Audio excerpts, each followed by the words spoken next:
Gloire au Seigneur Jésus-Christ. Que le Seigneur soit loué. Bonsoir à tous, bonsoir à tous.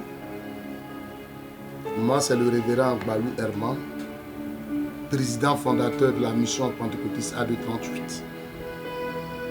Alors, à ce jour, le Seigneur me met encore un autre message dans le cœur pour édifier le corps de Christ. Et le thème de ce jour, c'est la vision. La vision. Vous savez, tout et chacun a une vision. Même Satan même a une vision. Même le malfaiteur a une vision. La vision, c'est quoi? C'est l'objectif que tu veux atteindre dans ta vie. C'est ce qu'on appelle la vision. Mais une seule chose est d'avoir la vision.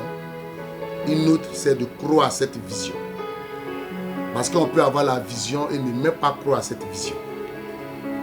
Vous savez, tout le monde a une vision. Même les élèves. Quand tu demandes à une élève, elle va te dire, je vais être procureur, député, au sein de l'air.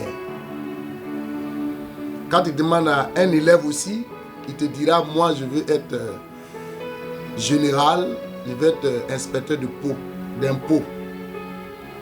Et ça, c'est une vision. Alléluia. Mais ce qui peut tuer la vision d'une jeune fille qui va à l'école, c'est la grossesse précoce.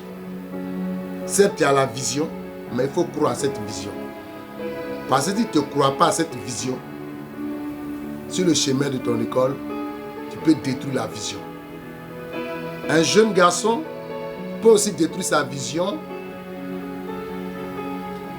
en prenant la drogue ou avoir de mauvaises compagnies. Gloire à Dieu. Et quand tu fais un tour par moment au cimetière, tu verras des hommes pétris de talent, de belles voix, des gens vraiment que Dieu a donné des dons exceptionnels, mais qui n'ont pas pu accomplir leur vision. Certainement quelque chose a tué cette vision. Alors aujourd'hui je vais parler de la vision. Est-ce que tu as une vision? Ça c'est la première question. Est-ce que tu crois réellement à cette vision? Ici nous allons prendre le livre de Marc chapitre 10 verset 46. Je sais que vous connaissez cette histoire.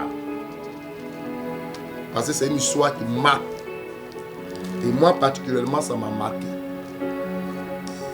Ici, on parle de la vie d'un aveugle. Marc 10, verset 46. La Bible dit, il y avait un aveugle du nom de Bartimée. La Bible, il était aveugle de naissance et puis mendiant. Il n'est pas né mendiant, mais il était aveugle. Certainement, c'est par rapport à son handicap qu'on lui a imposé la mendicité. Et chaque jour, je ne sais pas si c'est quelqu'un qui le déposait, puisque c'est il y a longtemps qu'il faisait. Certainement, au départ, peut-être qu'on le déposait, mais vers la fin, il a commencé à connaître la route avec un bâton. Et la Bible dit qu'il était assis au bord du chemin. Mais cet homme m'a impacté par la qualité de la vision qu'il avait dans son esprit. Il avait conçu une qualité dans son esprit par rapport à la vision et il croyait encore à cette vision. Et pourquoi il croyait à cette vision? Parce qu'il savait que Dieu était capable de faire toutes choses. Certainement, on lui a parlé qu'un jour Jésus allait passer par là. Il a mûri cette idée des jours, des années. Mais il savait que Jésus allait passer par là. Et donc quand il venait à s'asseoir là, peut-être qu'aujourd'hui il venait, Jésus ne passait pas. Le lendemain il venait, Jésus ne passait pas. Mais un jour quand il est venu s'asseoir, il a eu la grâce de savoir que Jésus rentrait dans ce village, au bord du chemin, là où il était assis. Et la Bible dit, lorsque Jésus est rentré dans ce village, il passait par là, certainement Bartimée a entendu des bruits. Il était aveugle, mais n'était pas sourd. Et après demande, on a dû certainement lui dire que c'est Jésus qui passe par là. Bien-aimé, la Bible dit, il a crié, fils de David, Jésus, aie pitié de moi. La Bible nous renseigne que pendant qu'il criait, les gens le repoussaient, l'opprimaient, le rejetaient. Quand je pense à l'image, vraiment je dis c'est un homme qui croyait à sa vision réellement. Malgré que les gens l'opprimaient, la Bible poussait et criait encore plus fort. Fils de David, Jésus, aie pitié de moi. Les gens le reprenaient, mais il avait une vision en lui. Et il croyait à cette vision. Il a crié encore plus fort. Et la Bible, ces cris ont fait arrêter Jésus-Christ. On dit Jésus s'arrêta et dit appelez-le-moi. Lorsque Jésus a appelé Bartimée, tous ceux qui ont commencé à l'humilier, tous ceux qui l'écrasaient, qui ne considéraient même pas cet homme parce qu'il était aveugle, certainement peut-être qu'il ne se brossait pas bien, certainement peut-être que ses vêtements n'étaient pas un vêtement où il pouvait s'arrêter, ce vêtement ne le permettrait pas de s'arrêter au milieu des gens, je ne sais pas. Mais quand Jésus a dit appelez-le, la Bible dit, tous ceux qui l'ont humilié, qui l'ont écrasé, qui l'ont rabaissé, on dit prends courage, car il t'appelle. Waouh! Vous savez, quand tu as une vision et que tu crois à ta vision,